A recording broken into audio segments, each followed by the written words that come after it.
what made you so interested in Art City? What made you want to buy and get into this business? It's kind of funny, it went full circle. When I was in high school, I had a little Toyota Celica that was given to me as a gift. And when I got this car, it was a complete disaster. It was a piece of junk. And so I took an auto body shop class in high school. And that's where I kind of fell in love with this industry, because I turned this junker car into a gem. I did a body kit, all the body work, paint jobs with graphics on the side, wheels, tires. It ended up winning a bunch of awards. I won scholarships through the university, and that's kind of where the love started with cars. And during that time, I came to Art City Auto Body and I asked them for a job. And the current owner at the time asked me, "Is that your car out there?" And I said, "Yeah, that's my car." It's like, "Did you build it?" "Yeah, I did." He's like, "Well, why don't you start tomorrow?" Deal. That's awesome. So I took the job and I started from the ground. I was the guy sweeping floors. I was taking out the trash. I was fixing dents, and then I started to learn how to paint, how to do heavier body work. And then from there, I actually moved on to a couple of other shops. And throughout the years, I've done estimating, I've done the production management, I've done general manager positions. And so I kind of had a handle on the entire business. I understood the whole business really well. And I was working 70 hours a week with this last company I was with, and I was like, why am I killing myself for someone else? And it got to the point where I wanted to start my own shop or buy a shop. So I reached out to the owner of Art City Auto Body and I said, "Hey, Billy, I want to buy your shop. You want to sit down and talk?" He's like, "Well, I am about that age, so let's sit down and talk." So a little back and forth, we made a deal, and the rest is history. I ended up buying the shop from him, and he retired, and you know, it just went full circle. That's so awesome. Yeah. Would you say that car that landed you the job is your favorite build? It is. I'd say it's one that I'd like to find again one day. Yeah. Just because of the history. I actually bought a similar car to it, the later generation Celica. It's Celica from Japan. And it's the all-wheel drive turbo model. So it's way better than the Celica that I had, but I would still like to find my old car one day. It's the nostalgia, right? Yeah, You gotta have it. For sure. That's awesome.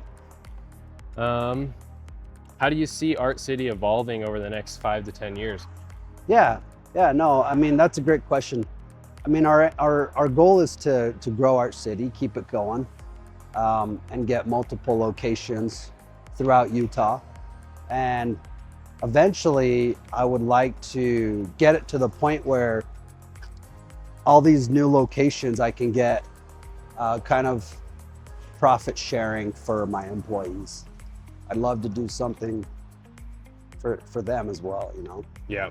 Yeah. So it's very much a family environment here. You feel very close to the employees and everything? Yeah, absolutely. That's awesome. That's sweet. Yeah, we do stuff together and it's a good time. Yeah. Well, I know you're on a time constraint. Let me give you one more question here. Let's see. Okay. Yeah, this is interesting. So what sets your shop, like what do you want a customer coming to you for that other shops don't offer? Well, the thing about Art City Auto Body is we have a very talented team.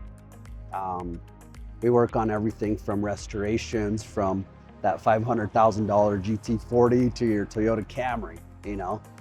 So we have a lot of talent. That's just one small piece of it. But like I said before, the most important thing for us is to treat our customers like family. You know, I feel like that's something that does set us apart, because we are family owned, locally owned, and we really do care about our clients. And I think that's the difference you're going to get. We're going to go to bat for you if the insurance company's giving you some pushback. We're going to make sure maybe we'll take it a step further. You know, the insurance paid for this dent, but let's go ahead and take care of these other dents while we're at it. You know, that kind of customer service we do all the time. Right. Keeps everyone coming back. Yeah, yeah. That's awesome. Last one about the car, if I could. So with owning a Viper, what do you say, what do you think if you know someone else owns a Viper? What does that say about them? What can you read from them owning one? You know what? That's a good question, because Vipers are so different than most cars. You know, you buy a Corvette and you're a GM guy. You buy a Mustang and you're a Ford guy. You buy a Dodge Viper and you're a car guy. And I think that's the difference. Everybody loves the Viper. Doesn't matter if you're into the exotics, the Japanese market, the US market, doesn't matter. Everybody likes a Viper, and it's usually a car guy that buys a Viper. Right, so it's more on the love for cars, less so on the brand kind of thing? Yes, exactly. Gotcha. And so what year is your Viper? 2001. 2001? Yeah. Sweet. And they're limited releases, right? Usually? Yeah, yeah. They didn't produce, I mean, they produced a fair amount, but Gotcha. yeah. There's some color combos that are super desired. Like the silver with blue stripes is very rare. The blue with white stripes is iconic. Everybody loves that one. So the colors do make a difference and add value to it. Gotcha. Yeah. And it has to be the original paint kind of thing? Yeah. I mean, that definitely helps. Low miles, original paint. Yeah. Hard to find. Yeah. I'm sure. How do you feel when you drive it? Oh man, it puts a smile on my face every time. Yeah. I always like to, it's hard not to push it when you're driving on regular roads, just because I love the sound of it, the feel, the vibrations, everything. It's just a blast to drive. Yeah. You see everyone's heads turning when you're driving fast in it? Yeah, it's definitely a head turner. And what I like about it most is when little kids like it. Yeah. I love it when little kids point at it, you know? I want one of those. Yeah. That's awesome. I've always loved the Rocket. What's the story behind the Rocket? You know, the Rocket's kind of a funny story. So people just think it's a monument in Springville. Everybody says, oh, you're by the Rocket. You guys are by the Rocket. They use that as a monument. But there's actually an automotive history behind it, believe it or not. It was at the Santana Raceway here in Springville, way back in the 70s, 80s. And Santana Raceway got shut down.